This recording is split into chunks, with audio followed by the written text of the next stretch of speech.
comment on that, jump right in. See, one of the things when I look at the kind of role of technology in the learning space, I think a lot of the arguments are driven by cost, lowering cost, scaling. The MOOCs, of course, is a great example of that. And now, Rob, I feel a little bit bad that scaling is just one of the things I'm talking about, but I'll say some nice things about it later.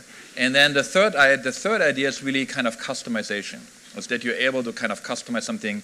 This is a great way to think about a classroom of one, right? And that's great, and it helps us. But in some sense, I think there's always a sense like, well, if we only could bring people in a room and have the kind of personal learning, that would even be better. But we can't, and that's why we need technology for. And something that I'm wondering is really whether there's a role for technology to create learning experience that we couldn't create in any other way. And I'll just give you one example, little, 10-second personal anecdote. So my sons and I, we learned how to sail 2 years ago. Not very well, but we tried. So we took a standard sailing class, and how do you do that?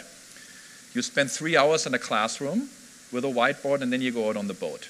And the classroom hours are the most painful thing you ever go through, because the first thing your instructor is talking about is Bernoulli's principle, okay, with the sail and all of that, and you're thinking, do I really need to know this?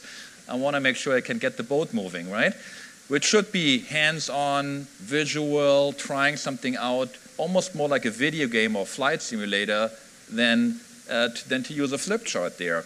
So I'm wondering, is there a role for technology to create learning experience that we haven't even imagined at this point, that really go beyond what we have done in our typical development tools that we have at our disposal? Anything that you've seen that excites you?